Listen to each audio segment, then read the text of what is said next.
মামুরের ঠান্ডা থেরাপি দেওয়া হইতেছে। এর আগের ভিডিও দেখে আপনারা অনেকেই প্রশ্ন করছেন এই মানুষটাকে আমরা কেন কষ্ট দিয়েছি। হ্যাঁ, পুরো ইতিহাস জানলে আপনারা অবাক হয়ে যাবেন। এই মানুষটা আসলে একটা চোর, ভদ্রলোক চোর।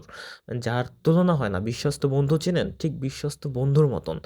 কারণ এত কষ্ট দেওয়া হয়েছে তারপরেও তার সঙ্গী সাথী যারা আছে তাদের কারো নাম বলেনি, আপনারা শুনতে পারবেন। মামুর নেশা কাটার জন্য গোসল করানো হইতেছে মামুরে। এই তো ঠান্ডাই তো লাগাইতে হইবে।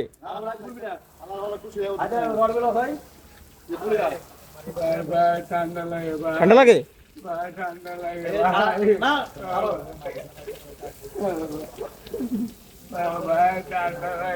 বেশি ঠান্ডা লাগে? আবার তো নাস্তা খাওয়ামু, চা খাওয়ামু, গরম চা নিয়ে খাওয়ামু। আর এই প্রচণ্ড শীতের ভিতর সে, বুঝেন তো ভাই, জিরা পানি টিরা পানি খাইয়ে তারপরে চুরি করতে আসছে। এখন সে ভুলভাল বলতেছে। তার জন্য তার নেশা কাটার জন্য পানিতে গোসল করানো হচ্ছে। আসলে আসলে নেশাটা কেটে যাবে, কি বলেন আপনারা? এই জন্যই আপনারা কেউ ভুল বুঝবেন না।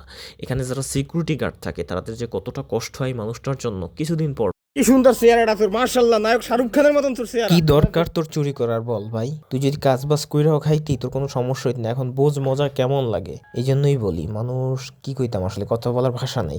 অনেকেই প্রশ্ন করে কেন এই শীতে মানুষটাকে কষ্ট দিচ্ছেন। ভাই মাল টাল খাইয়ে আইছে ভাই, ওর নেশা তো সরাইতে হইব মাথা থেকে। নেশা না সরাইলে তো ভাই ও আসলে ঘোরের মধ্যে আছে বর্তমানে। আশা করি বুঝতে পারছেন বিষয়টা। এই জন্যই আসলে এই থেরাপিটা দেওয়া হয়েছে।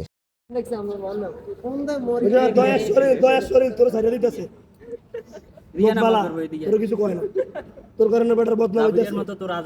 তো এইরকম কিছু চক্রের জন্য সিকিউরিটি গার্ড যারা থাকে তাদের দুর্নাম, যেমন এই আমাদের এখানে যত সিকিউরিটি আছে তাদের উপর তো বলে যে চোরের সাথে তোমাদের সম্পর্ক আছে, তোমাদের হাত আছে, তোমরাই এইসব করাও। যাই হোক, আজকে এই ভিডিওটা এই পর্যন্ত। ভিডিওটি ভালো লাগলে অবশ্যই শেয়ার করে সকল চোরকে দেখার সুযোগ করে দিবেন।